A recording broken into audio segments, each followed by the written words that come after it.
La possession des biens de ce monde par sainte Catherine de Sienne. Comment on ne peut observer les commandements si on observe les conseils? Et comment, quel que soit l'état que l'âme choisisse, si la volonté est bonne et sainte, elle est agréable à Dieu. Dieu lui dit, il y a ceux qui, par amour pour moi, taillent en pièces avec l'épée à deux tranchants, la haine du vice et l'amour de la vertu, leur propre sensualité, mais qui, avec la lumière de la raison, gardait, possédait, acquérait l'or des choses du monde. Il y a aussi ceux qui veulent vraiment atteindre la grande perfection, et pour cela, ils doivent les mépriser de fait et en esprit. Ils observeraient ainsi, de fait et en esprit, le conseil qui leur a été donné et laissé par ma vérité. Ceux qui possèdent observent les commandements et les conseils en esprit, mais non pas de fait. Cependant, puisque les conseils sont liés aux commandements, nul ne peut observer les commandements sans suivre les conseils, sinon de fait, du moins en esprit. C'est ce qui arrive quand on possède la richesse humblement et non point orgueilleusement, quand on la détient comme une chose prêtée et non comme une chose propre, comme une chose que ma bonté vous donne pour qu'elle vous serve. Ces biens, en effet, vous ne les avez que pour autant que je vous les donne. Vous ne les possédez que pour autant que je vous les laisse. Mais je ne vous les laisse et ne vous les donne que pour autant que je juge qu'ils servent à votre salut. Voilà comment vous devez vous en servir. Si vous vous en servez ainsi, vous observez le commandement. Vous m'aimerez par-dessus toute chose et votre prochain comme vous-même. Votre cœur en est dépouillé. Vous les repoussez de désir, ce qui veut dire que vous ne les aimez et vous ne les gardez que pour suivre ma volonté. Vous les possédez matériellement, certes, mais vous suivez le conseil par désir en tranchant le venin de l'amour désordonné. Ceux qui agissent ainsi vivent dans la charité commune, mais ceux qui observent les commandements et les conseils de fait et en esprit vivent dans la charité parfaite. C'est avec une complète simplicité qu'ils observent le conseil que ma vérité, le Verbe incarné, donna à ce jeune homme qu'il avait ainsi questionné. Que pourrais-je faire, Maître, pour avoir la vie éternelle? En Matthieu 19, verset 16, il lui fut répondu, observe les commandements de la loi. Il reprit, je les observe. Il lui fut répondu, si tu veux être parfait, vends tout ce qui t'appartient et distribue-le aux pauvres. Le jeune homme alors devint triste, car les richesses qu'il possédait, il les aimait encore trop, et c'est pourquoi il était triste. Mais les parfaits observent les conseils. Ils abandonnent le monde et tous ses délices. Ils macèrent leur corps dans la pénitence et dans l'éveil, dans l'humble et continuelle prière. Ceux qui demeurent dans la charité commune, bien qu'ils ne s'élèvent pas de fait au-dessus du monde, ne perdent pas pour cela la vie éternelle. Ils ne sont pas tenus en effet de ne pas posséder, mais s'ils désirent posséder, ils doivent le faire de la manière que je t'ai indiquée. En possédant, ils ne sauraient m'offenser puisque toute chose est bonne et parfaite, créée par moi qui suis la souveraine bonté pour le service de mes créatures, raisonnable, mais non pour que mes créatures deviennent les serves et les esclaves des délices du monde. C'est pour qu'ils en usent, s'il leur plaît de les détenir et de ne pas atteindre la grande perfection, non comme des propriétaires, mais comme des serviteurs. C'est vers moi qu'ils doivent élever leurs désirs, et toutes les choses, ils doivent les aimer et les posséder, non pas comme leur appartenant, mais comme leur étant prêtés, ainsi que je te l'ai déjà dit. Ce ne sont ni la créature ni le rang social que je regarde, mais les saints désirs. Quel que soit le rang qu'il occupe, pourvu qu'il ait une bonne et sainte volonté, celui-là m'est agréable. Qui saura garder ainsi son rang? Tous ceux qui ont tranché le venin grâce à la haine qu'ils ont pour leur propre sensualité et à l'amour qu'ils ont pour la vertu. Ici, il y a une petite note qui dit ceci: puisque les biens leur sont prêtés, ils ne doivent pas en user en maître, mais en serviteurs de la volonté divine. Le verbe trancher, qui peut paraître mal choisi, est fort juste.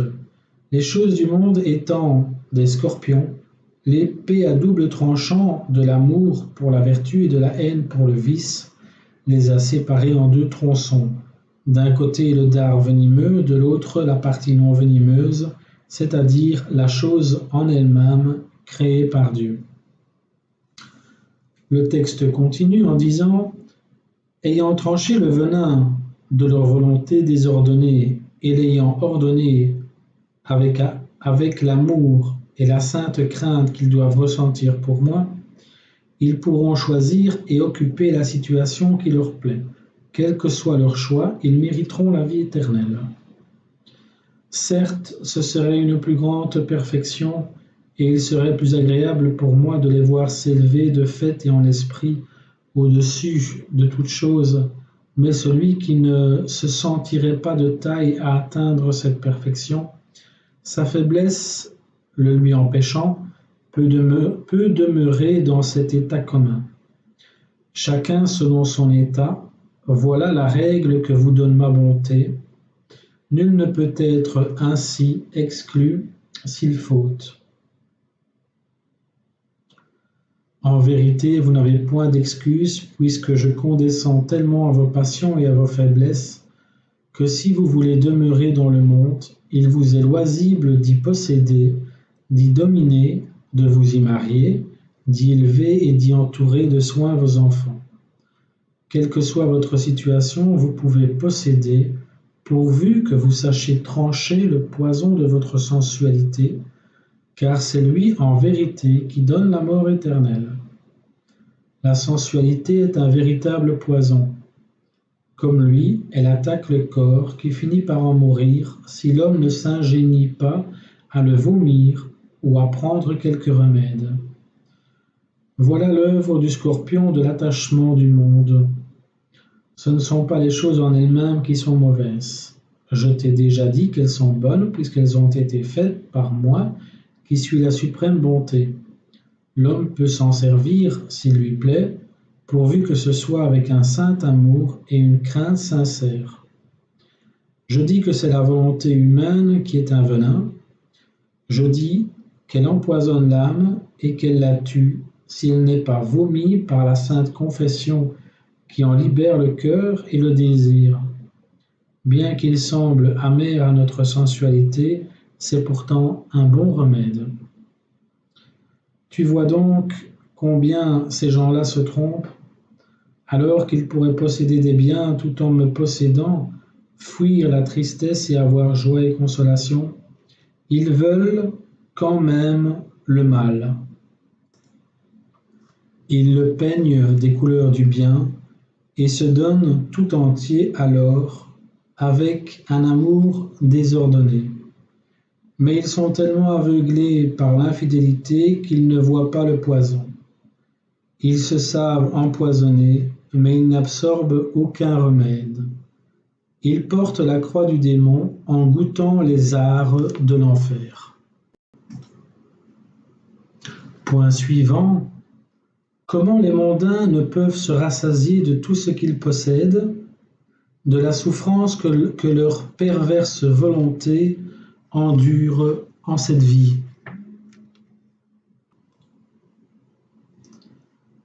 Je t'ai dit que la volonté seule est cause de la souffrance de l'homme, mais puisque mes serviteurs sont dépouillés de la leur et revêtus de la mienne, ils ne sauraient éprouver aucune affliction. Ils sont complètement rassasiés, puisque ma grâce remplit leur âme. Ceux qui ne me possèdent pas posséderaient-ils le monde entier, ne peuvent pas être rassasiés. Ici, il y a une petite note. Rien ne peut rassasier l'âme sinon Dieu, car lui est plus grand qu'elle, et elle est plus grande que toutes les choses créées. Car ce que Dieu créa, il le créa pour le service de l'homme, et l'homme, il le créa pour lui. Lettre à Maître Antoine de Ciolo. Si nous possédions les choses comme si elles étaient nôtres, nous serions des voleurs. Nous devons donc les rendre quand Dieu, créateur et donateur de toutes choses, nous les réclame. On continue le texte. Les choses créées, en effet, sont moindres que l'homme. Elles sont faites pour l'homme et non pas l'homme pour elles.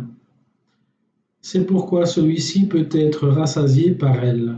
Moi seul, puis l'homme, et non pas l'homme. Non, moi seul, puis le rassasier. Pourtant, ces malheureux qui vivent dans un tel aveuglement sont perpétuellement haletants et ne se rassasient jamais. Ils désirent ce qu'ils ne peuvent obtenir parce qu'ils ne me le demandent pas à moi qui seul puis les rassasier. Veux-tu que je te dise pourquoi ils sont dans la peine? Tu sais que l'amour est toujours une cause de souffrance quand on vient à perdre ce à quoi on s'est identifié. Ceux-là, par leur amour, se sont, et de diverses manières, identifiés avec la terre. Aussi sont-ils devenus terre.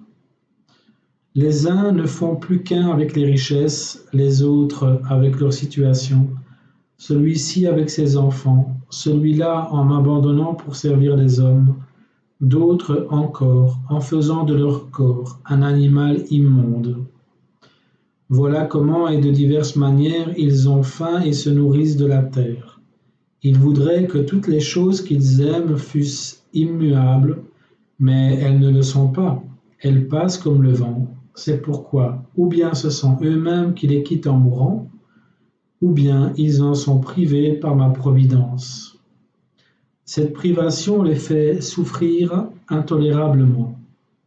La douleur qu'ils éprouvent en les perdant n'a d'égal que l'amour déréglé qu'ils ont eu en les possédant. S'ils avaient possédé leurs biens comme des choses prêtées et non comme des choses leur appartenant, ils les laisseraient sans souffrance. Ils éprouvent de la douleur parce qu'ils n'ont pas ce qu'ils désirent.